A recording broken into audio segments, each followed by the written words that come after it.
Hello, hello, hello. Let's get me on here. Ah, interesting. Let's just sort that out.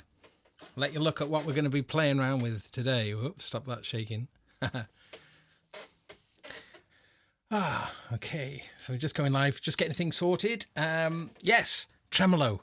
Tonight's show is brought to you with the assistance of tremolo. Now, tremolo is a huge friend to me. Right, hang on. Be with you now.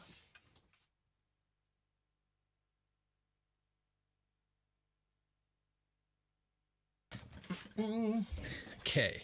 Yes, hello. Sorry about that. Hey, that's your head. Nice. Okay, just going live.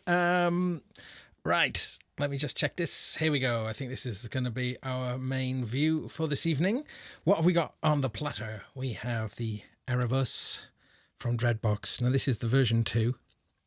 The version 1 and the version 2 are very, very similar. I think there's one different thing. Maybe it was pulse width or something on here was resonance in the Mark 1. But the version 3, the Mark 3, is completely different. It is a really different kettle of fish altogether. Anyway, but that is coming into play a bit later.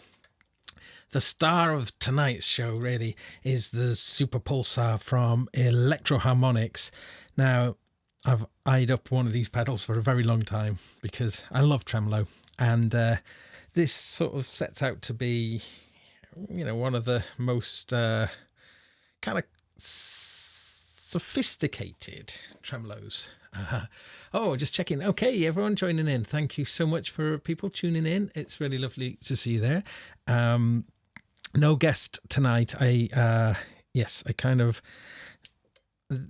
I've been really busy with a bunch of things, and tremolo has been this recurring theme. So I thought that it would make an interesting topic. So let's just get this on here. I've got the bass plugged into it at the moment, and now this is something that I really like to do a lot of because, and I apologise for those of you who have heard me recount this before because I do mention this quite a bit, that when you are playing bass in concerts, remember them, when you're going through a big rig, people really feel the bass. They feel the bass as much as hear it. They feel it.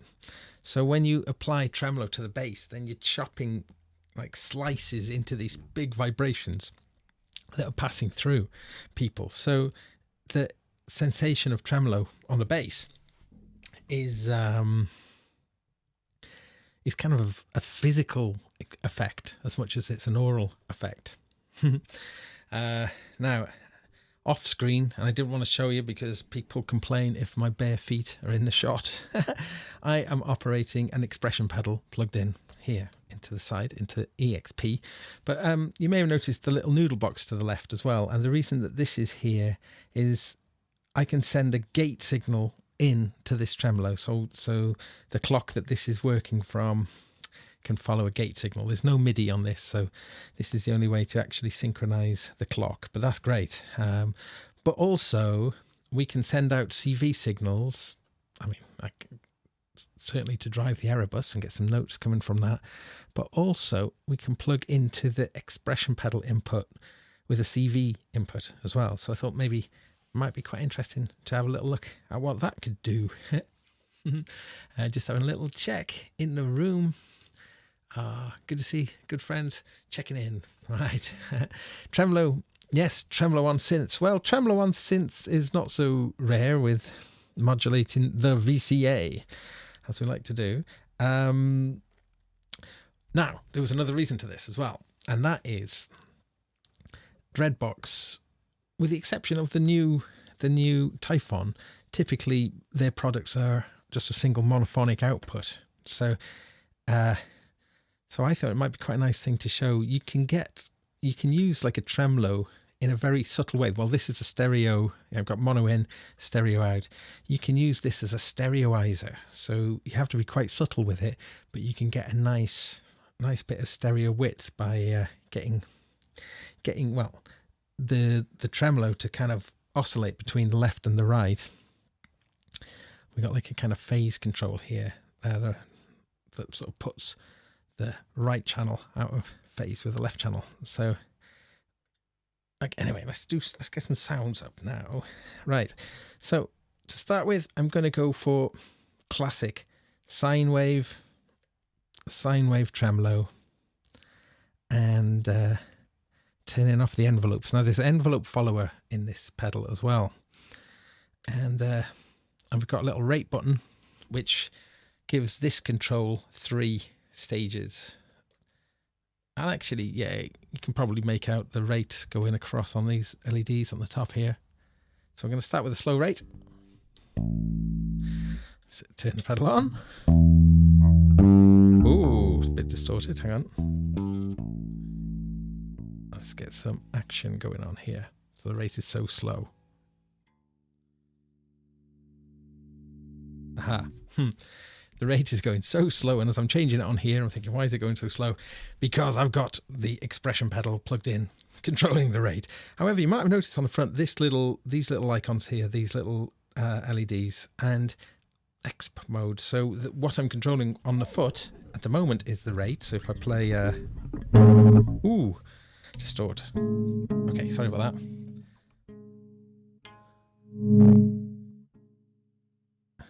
Why is this not working for me now? Ah, it's all gone wrong. It was working lovely a moment ago.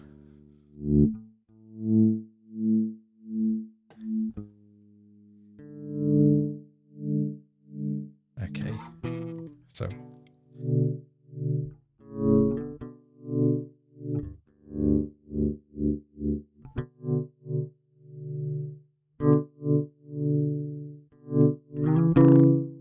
Distortion. Where's that distortion? Oh, okay. Sorry about that. Let's get my levels.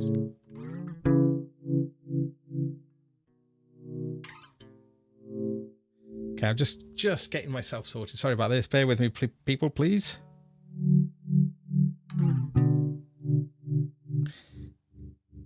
So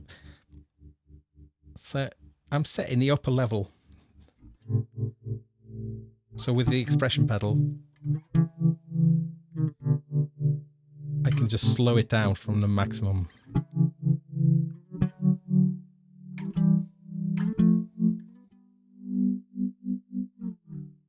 So that's quite nice. So I typically find with electro-harmonics pedals that they are quite tweaky, and thankfully this one does have memory, so we can save our settings as well.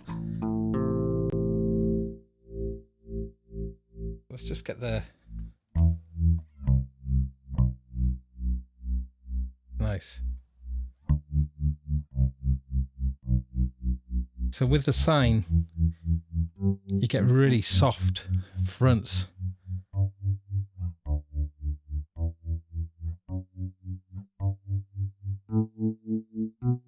That's really nice.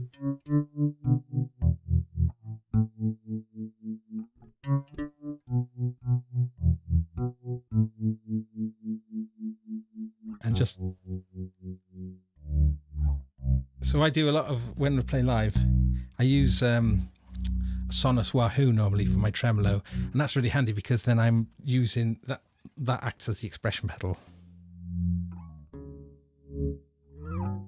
Anyway, so this is like completely mono at the moment because if I was to, well, because the phase thing here is turned all the way down. If I was to increase that now, for those of you listening in stereo,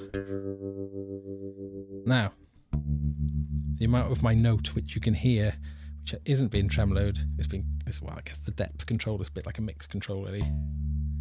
So if I go all the way wet with that, I'm going to get just pure tremolo.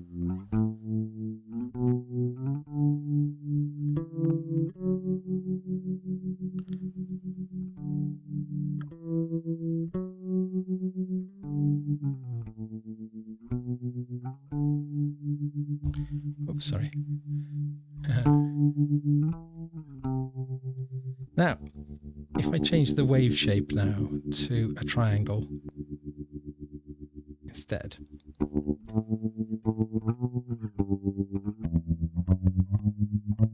you definitely getting more sort of kind of clicks and artifacts, because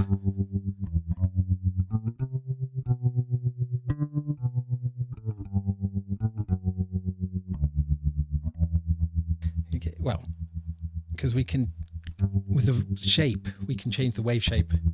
So if I move this all the way to the left, we get a ramp up. So if I do these slow,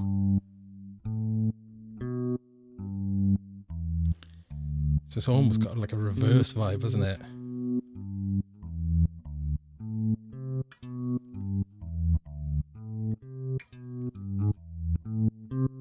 Again, I'm controlling the actual speed with the expression pedal.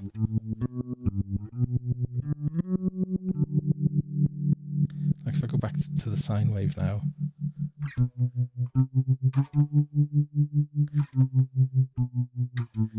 And back to the ramp. So I can reverse that, so I could do a ramp down.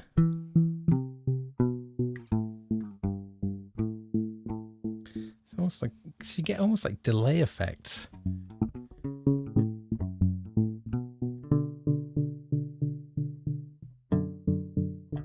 So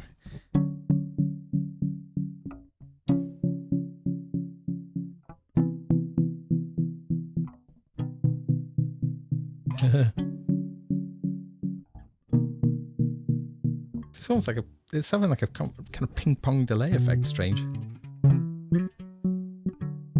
Okay. So it is a very tweaky pedal. So you got a tap divide button here. So whatever my tempo is playing at, I can then divide it down.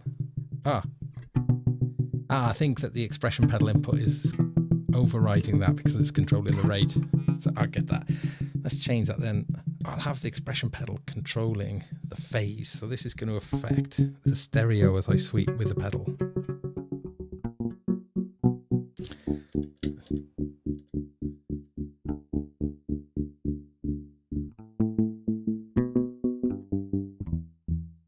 Okay, it's probably, let's just do a picking pattern to see if we can hear that in action.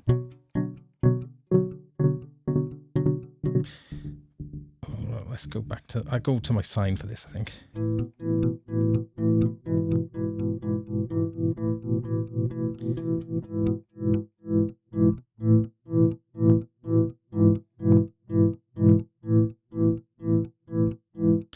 Very nice.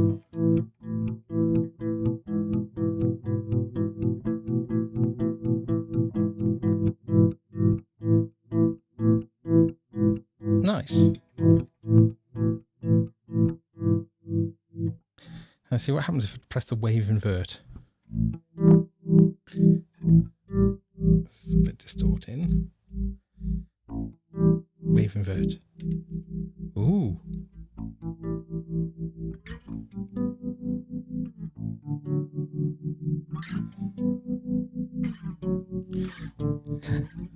For those of you listening in home at mono, not going to be as much fun. I apologise.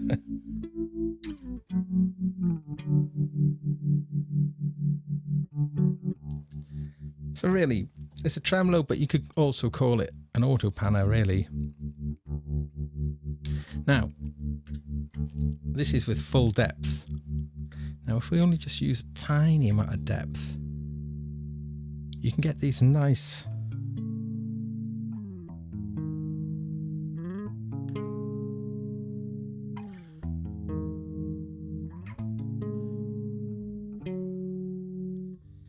that's really subtle, but a little less subtle now.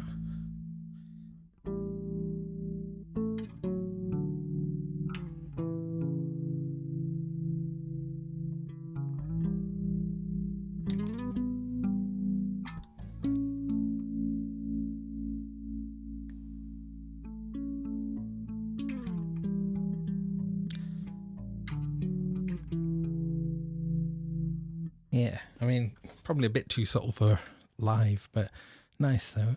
And I can change the shape as well from the expression pedal. Let's get a bit more depth so we can hear the shape. Oh, and I think the shape only might work in, let's put square. So we'll get some, the change in the shape is essentially giving a bit of pulse width modulation really with my foot. Okay, so we've got our choppy square. Let's go fully dry. And I'm gonna take the stereo out for a moment. Oh, wave invert. Let's take that. Okay, there we go. Okay.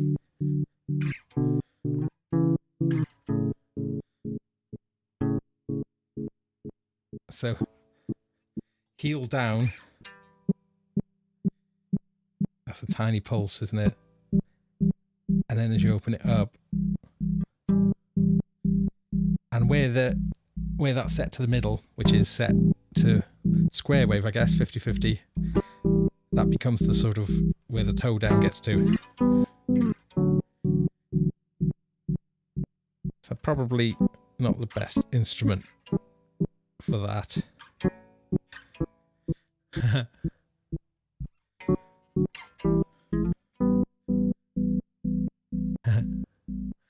Apologies, I've not checked the chat room. Nice to see so many of you out there. Yeah. So, as I say, this is a tremolo edition. So,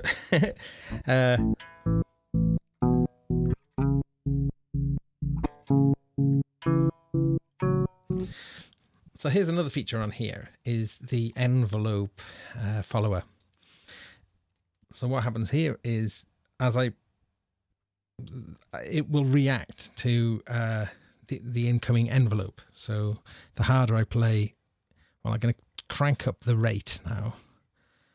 So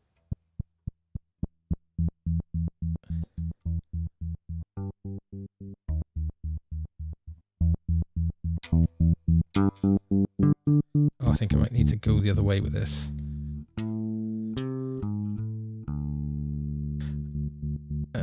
Maybe not. Oh, what am I doing wrong?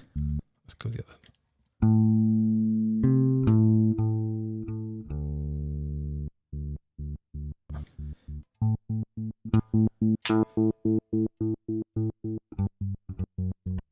Definitely doing something wrong.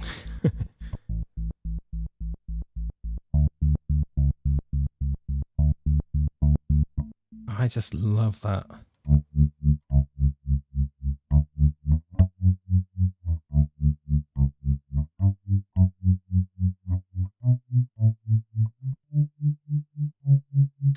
Just rewatching Twin Peaks, actually. So that's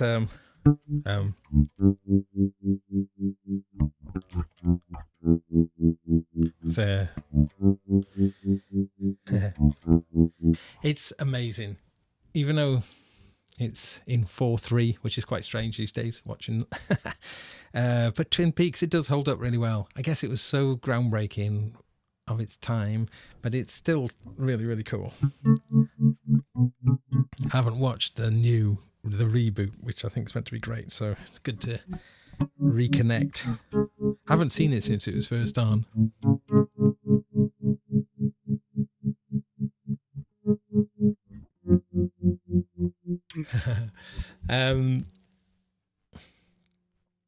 Right. Let's have a look. So, okay, I'll swap things over in a moment so we can get this, but I'm going to just send clock. I'm going to send gate out of here. And I noticed you can kind of sequence, if you sequence the gates coming into this, you get kind of interesting sequencer style effects going on.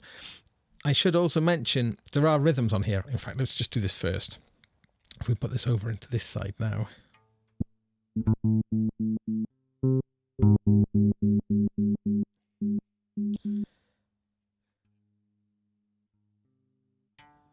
I think.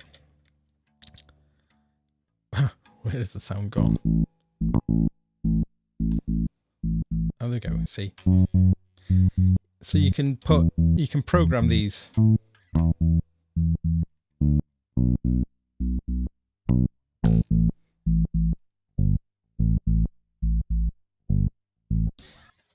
you can program into that. It's a little bit archaic. You have to hold down buttons. I think you hold down those two, is it? I can't remember. But instead of programming it on there, I can do it from here. So I've got gate 2 going out into the clock in here. So if I go to my layer 2 on here, this second row up from the bottom, the lit ones are where the gates are. So in fact, let's just start by turning off all the gates in this here. I'm sure that I can probably just press clear gate. Can I clear gate? Don't know. No.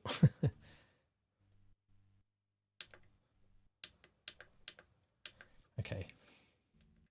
Actually, this stuff that's left over here, these are kind of ties. So let's just get rid of. Okay. So now if I run this sequence, let's just set the loop to play 8 beats for now. First 8 beats. And so the gate, I'm going to put gate on. I'll put a gate just on the downbeat. Okay. So now if I play.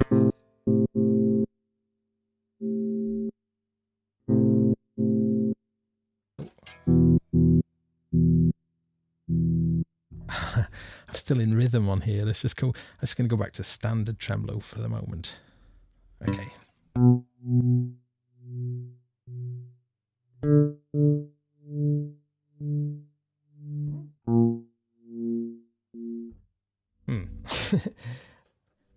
I think I'll make a. Let's just make it a 2-beat loop.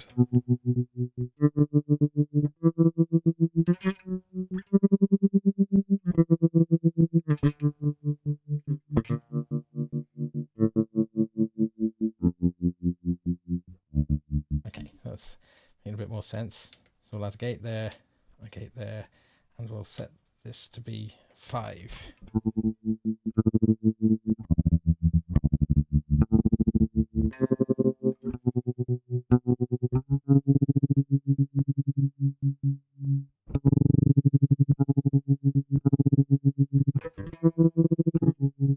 So that's kind of quite cool.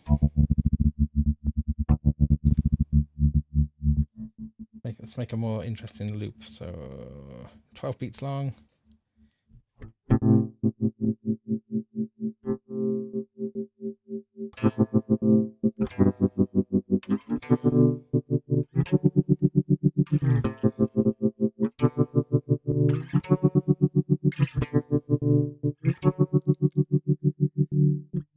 So it's kind of cool. Kind of I should have plugged something else into play to. That would make more sense. So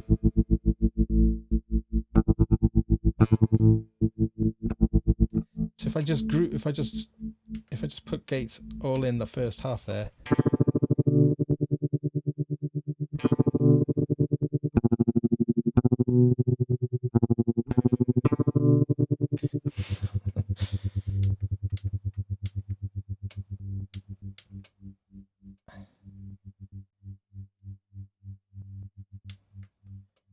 Okay, let's try this.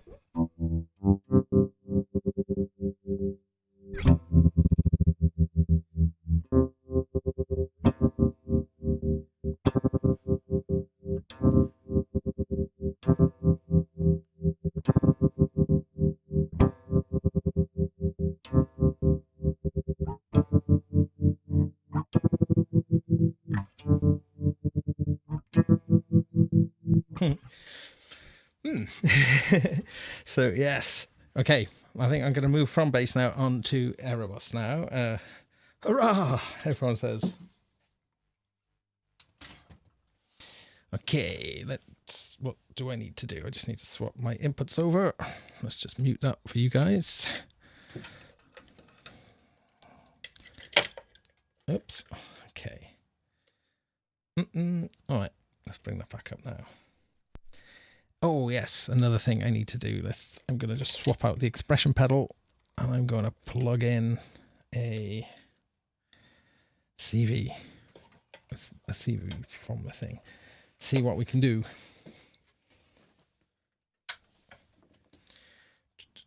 That's not right. That one.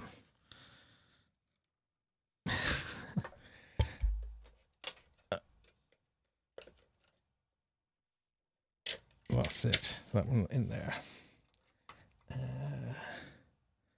Aerobus. Is it meant to be? Do you say that the B with a V? Is it Aerobus? To give it proper Greek pronunciation. Okay. Let's get this party started with the Aerobus. This thing, still my favourite, I think, of all my synths. just such a simple, lovely thing. Right.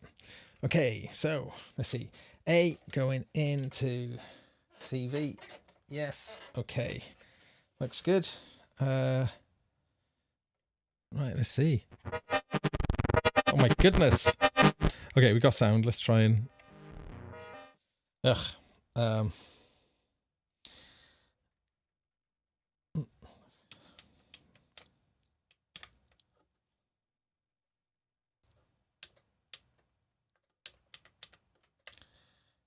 great. Page. Okay.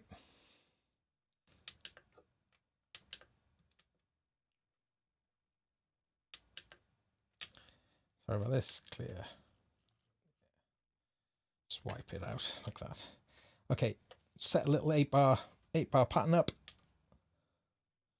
Some notes in. Just do something very simple to start with. Nice. Ooh. This thing always sounds great. What's going on? I can hear things happening. Hang on. I've got other things going on here. Right. And we've got the gate coming out. Yeah, okay. Wow. Right, let's put a few more notes in before we drive ourselves insane.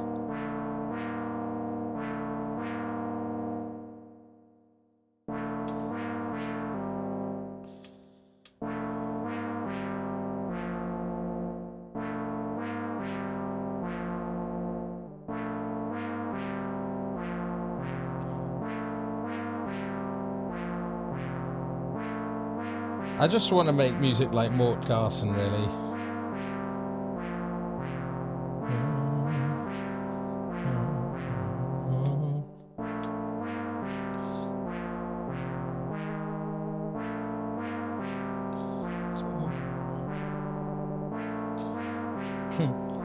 That'll do for now. At first, with this, I was thinking, it feels like getting at the... let's just stop it from doing it for a moment. To get to the tempo, it's like, where is it? Where's tempo? There's no dedicated button. Layer, and then you go down here. And think, it's right at the bottom of this, and you think, that seems really buried. But then this is the thing with the Noodlebox; it's so fast and quick to use. When you get it, you just kind of hit layer and spin it, and you're changing the BPM. Whoops, we know what's happened there. I'm gonna get rid of these cameras. Let's do my editing.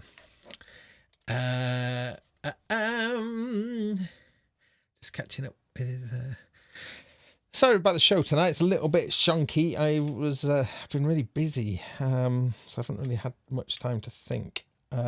Okay, let's just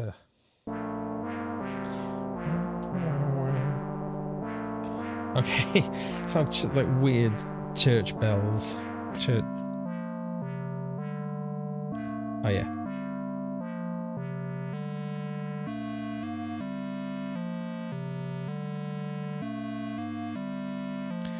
Just getting this to sound a bit more in tune.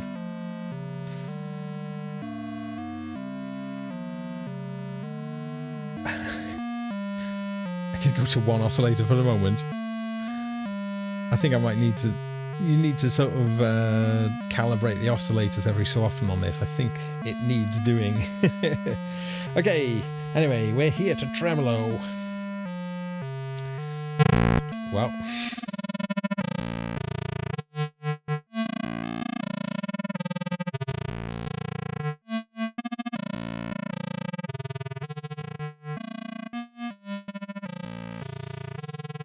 So it's still playing, you see it's still following that layer 2.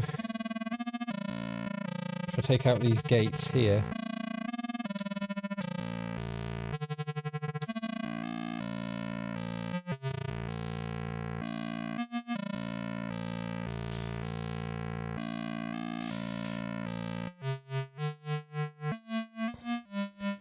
okay, so this should be making it go very stereo for...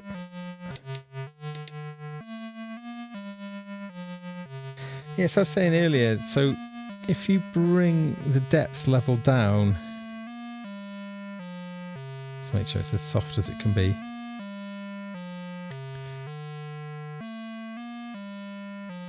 Just hint it in. Sorry, it's an inane pattern. Oh, I can't stand it anymore. I need to do a new layer.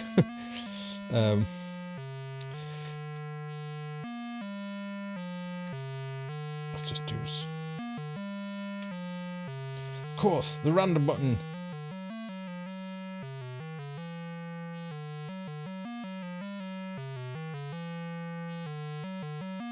Yeah, so random. If I hold the random button down and just... I can really make it super random. Let go and it'll snap back. But if I do it crazy and then hit page, that'll then print the random notes. That's groovy. Right. Let's get the tremolo doing. See, so I'm just creeping in that tremolo. Just do the rate a bit faster. Of course, rate is being governed here, isn't it? Let's just take that out for now. Blend it back down again. Trying to get it so it's barely, you can barely hear it as tremolo.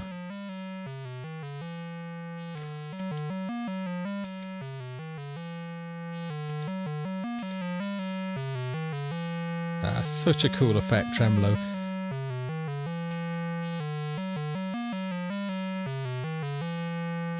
Nice. Okay, let's change. So I'm assuming, I think I'm more than assuming,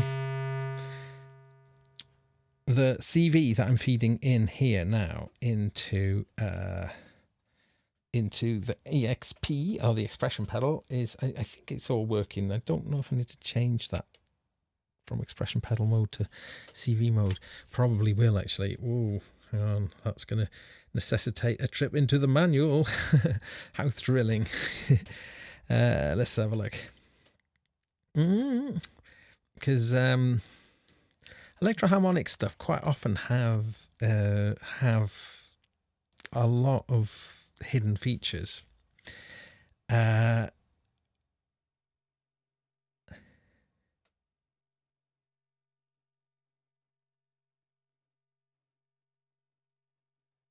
Oh no, I think it's all good. Right, cool.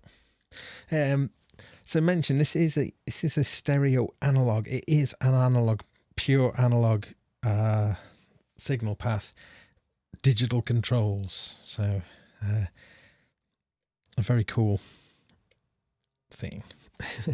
Right, let's get this going. Manual? Manual, question mark? Yeah, manuals, you know, they are worth reading. A lot of people I know just refuse to read them. They're not the most thrilling things to read, but I mean, I haven't finished the manual for this, ashamedly. It's a good manual, it's well written. But there's so much functionality in stuff these days that you just might not even know it's there. Right, let's run this.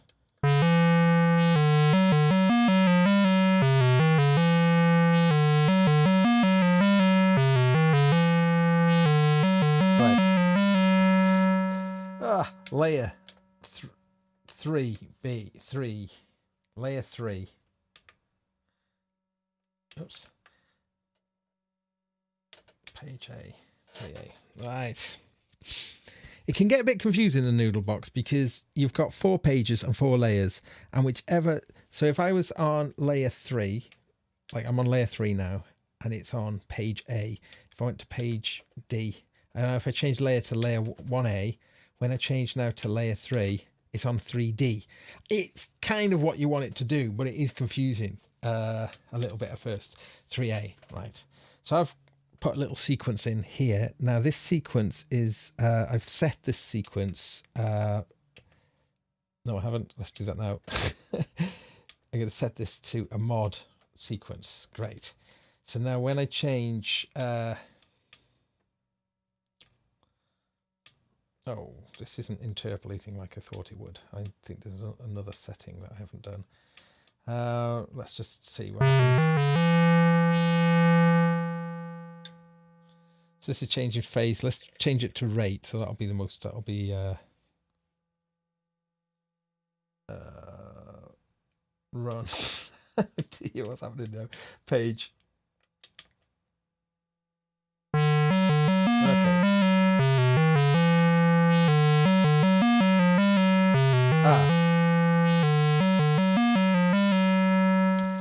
I set this to run at a rate of 1. Now, let's just, if I just put that up to say 16 for now, then we'll see that moving at the same rate as the pitch.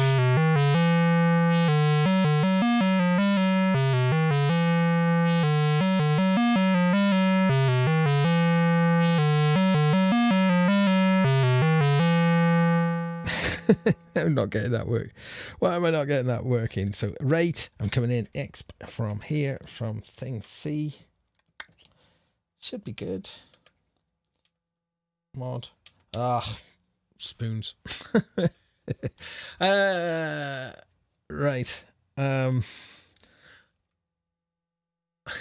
not going to go on late tonight. In fact, I can probably stop pretty soon because this isn't quite working like I was expecting it to. Well, and the sequences are doing my head in. I think I've been playing copious amounts of bass lately through effects, and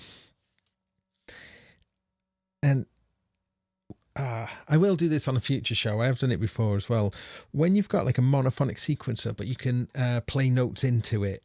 I love doing that. That's really from the MIDI bass. I really love doing that. Dialing in notes and stuff. I don't find it as inspiring. This pedal, by the way, is going to be part of a new pedal board that I'm making, and I've got some great pedals. It's going to be more of a.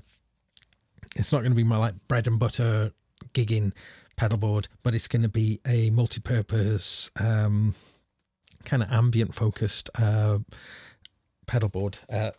What's going on it is this and the Source Audio Ventris reverb, which I like very much, the Eventide H9, which could be anything really, and another pedal that is going to remain secret. I've had a dilemma getting hold of one of these things, but hopefully it'll be with me soon. I think I've been scammed twice on it. I've managed to get refunds, but oh my goodness, have I been waiting for this thing for ages. But basically that pedal is going to go with these other pedals, and that's going to be managed. I'm going to grab something from over here.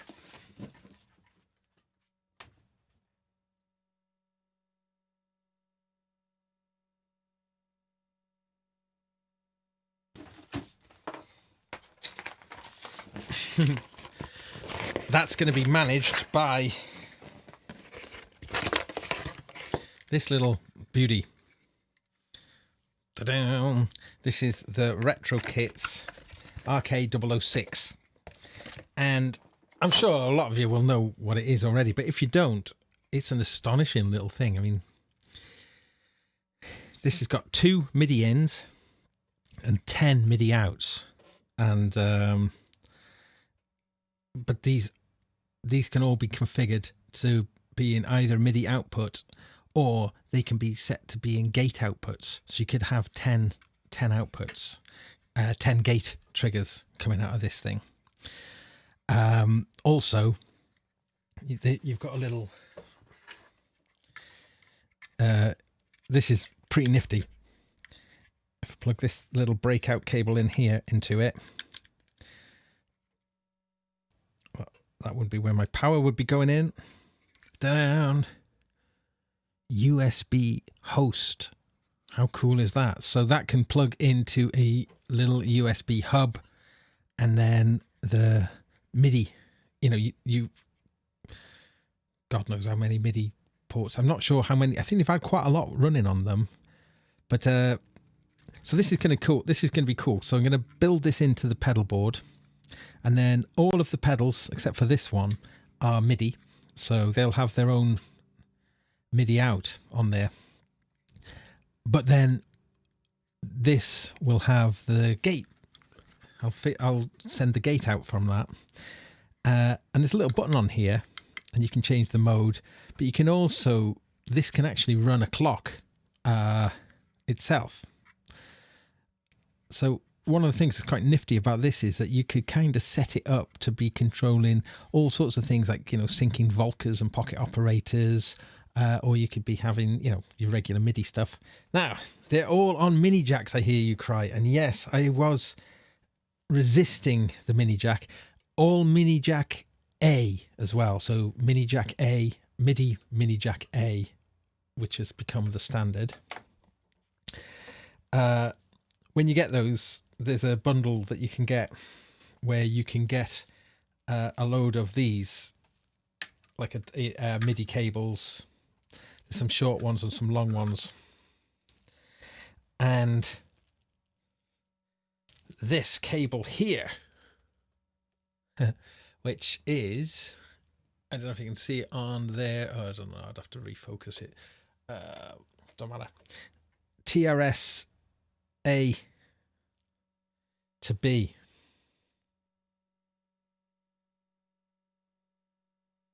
So you can actually plug that mini jack in, mini A, and plug it into a mini jack, MIDI B. How exciting. I tell you what though, there are lots of products which have come out which are wired MIDI mini jack B. So, you know, people in the future, when connecting devices for MIDI, will be more common to go just from a mini jack in to another mini jack. There's going to be a certain range of products from this last decade rather, which won't work unless you can reverse the thing. At least we've got a standard now. Now, that was something that I was crying for alongside a lot of other people.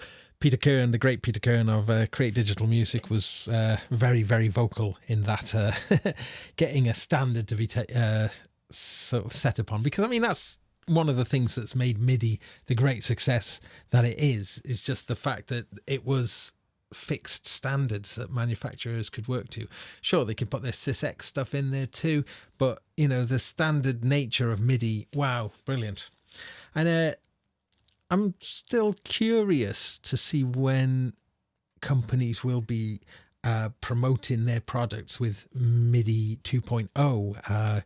Roland, I think, were the first out of the barn with a controller keyboard that speaks MIDI 2.0. So kind of curious to see when the uptake of that will actually happen, because there's some really nice advantages of the new 2.0. It's taken a long time to get it ratified, and at NAMM earlier this year, that's when it was fully, you know, that's when it's, you know, it's ready, it's out, it's an established new standard, and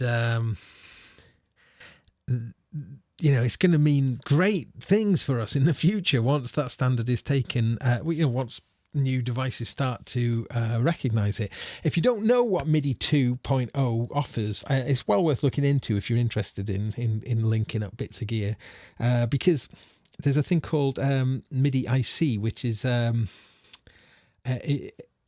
independent.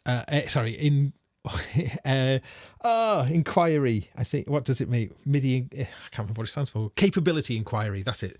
MIDI CI, capability inquiry. So what that does is, if you connect two pieces of gear up and you plug the MIDI cables in, the receiving device will go, well, both devices will, if they're MIDI 2.0, will go, hello, I'm MIDI 2.0, and the other one will go, oh great, I am MIDI 2.0 too.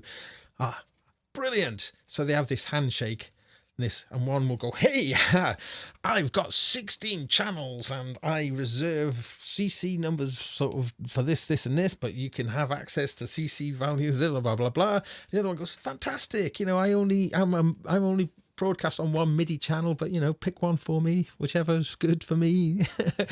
And they have this lovely little cozy chat and automatically configure themselves optimally. So that's kind of interesting. If you connect a MIDI 2 device to a MIDI 1 device, basically that first sort of knock on the door and, hello, MIDI 2.0 here. It's like, nope, hello, anyone in? Nope, MIDI 1. Basically, oh, okay, no one in. All right. So the other device then reverts to MIDI 1, the one that was sending the capability inquiry. So it retains that backwards compatibility. Hurrah. Really important, I think. I think that was been a stumbling block about this as well. I think it's been super important that all existing MIDI gear will still work. So yeah, well done to the people involved in making that happen. I definitely think it's something, that's good for us in the future. Also, MPE being like a fully integrated thing with a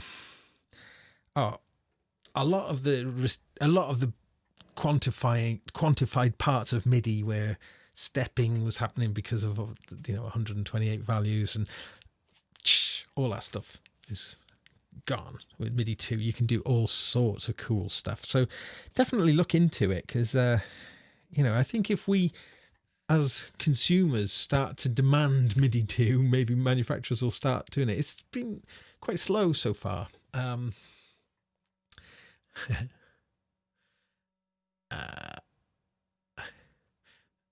Right, I was just checking up some messages there.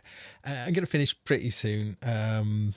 So apologies for a slightly short show tonight. I would say I've been super busy and really sort of a bit zonked as well, so I nearly didn't do a show. So I wanted to do a show, so I'm here.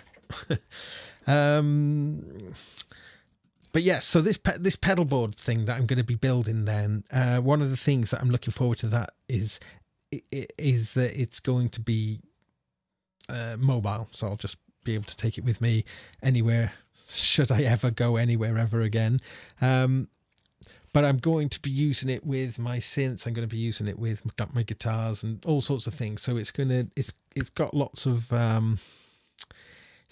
I've got plans for it. I think it's just going to live on a bit of the desk to my right, and I'm going to have it normally in one of the effects loops coming from the little desk behind me, so I could run out tracks from the computer. Increasingly, I'm using less and less plugins and just processing things, either going in or bringing things back out and feeding them through stuff. It always adds a lot more time and complexity into a production, but I don't know, it just feels there's something about manipulating the sound and then it gets printed and that's it then, you've committed and you've done something that takes it out of the realm of infinite adjustability. Yes, because be warned of the realm of infinite adjustability, because it does your head in. It's sort of, it's good to have things printed, and that's what you have to work with. I mean,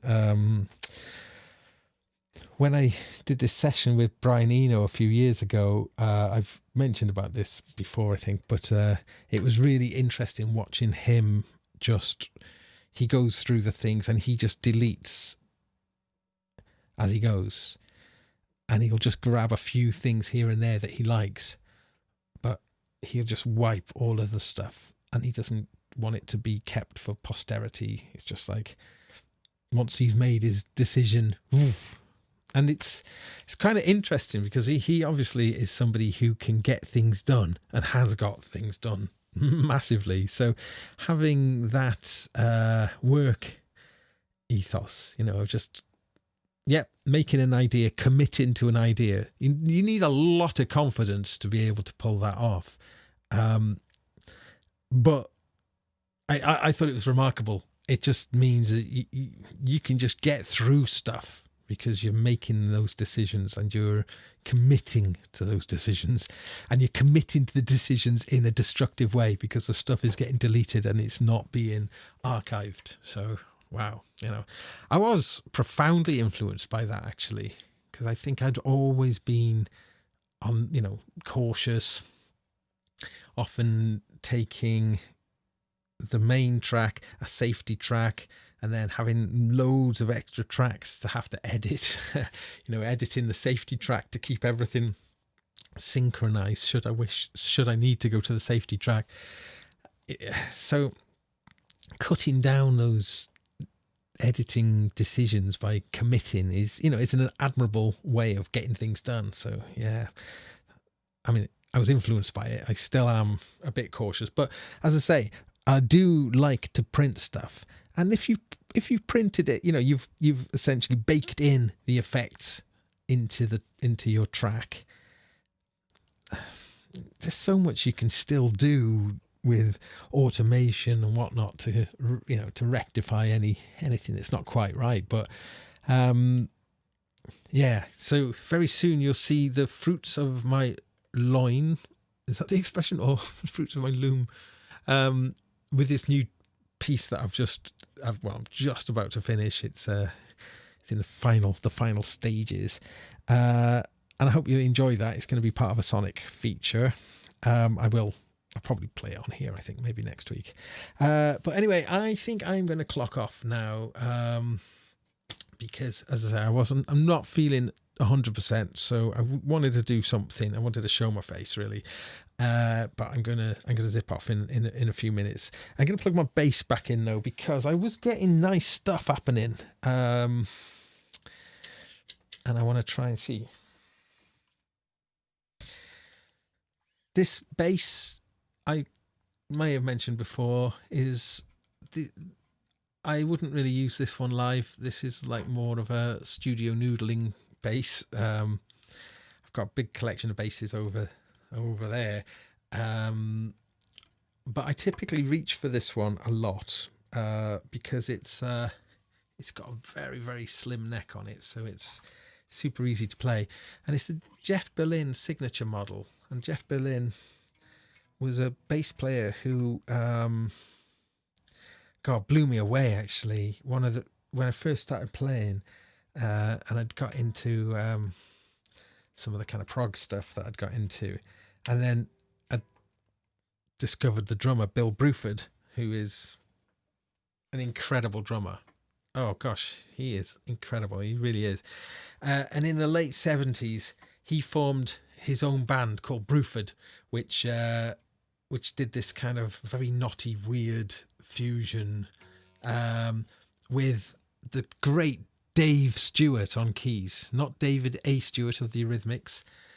There we are, little fact fans. David A. Stewart from the Eurythmics put the A there to differentiate himself from the great Dave Stewart, keyboard player of such bands as Hatfield and the North, Egg, Bruford, what else? He various things. He's an incredible keyboard player, really underrated, with a very distinct sort of sense of harmony.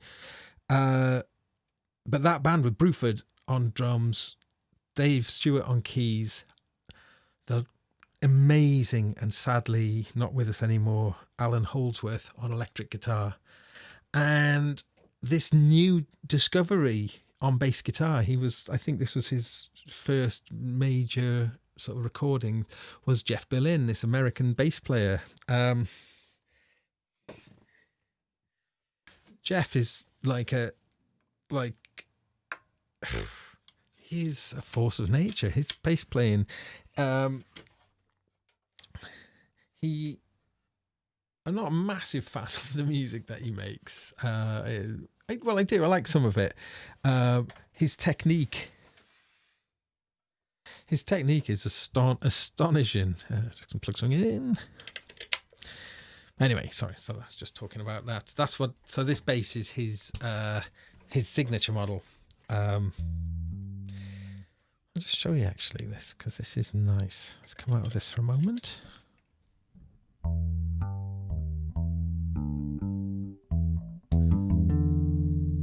Oh, here we go. See, look at the difference in the tone. So this is the front pickup. Now these are nice Bartolini soap bars, passive. The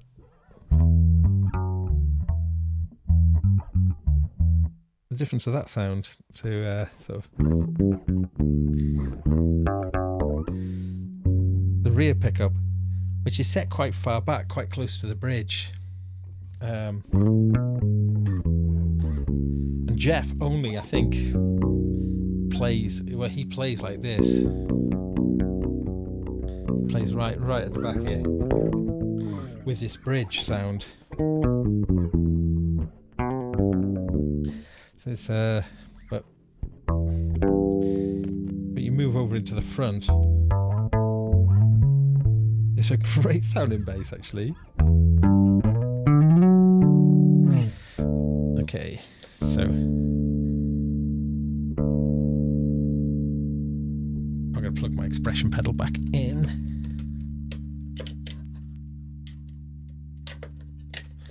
And put in my own rhythm now. I want my own rhythm, my own tempo.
Yeah.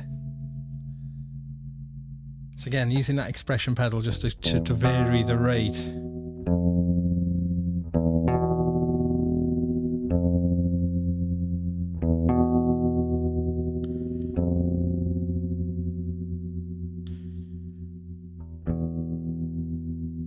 Yeah, tremolo. So, yes, I'm going to go and thank you very much, everybody, for joining. And yeah, apologise for a bit of a shonky show tonight. I hope you've enjoyed it. Anyway, I've been a little bit rambling. I'll be back. Oh, there it goes. It's gone. It went. I hate these cameras now. I like my camera that doesn't go off. That makes me happy. Right then, folks, thank you so much. I will be back next week with something a little bit special. So, yeah, hope you've enjoyed this, and I will see you guys soon. Okay, bye-bye.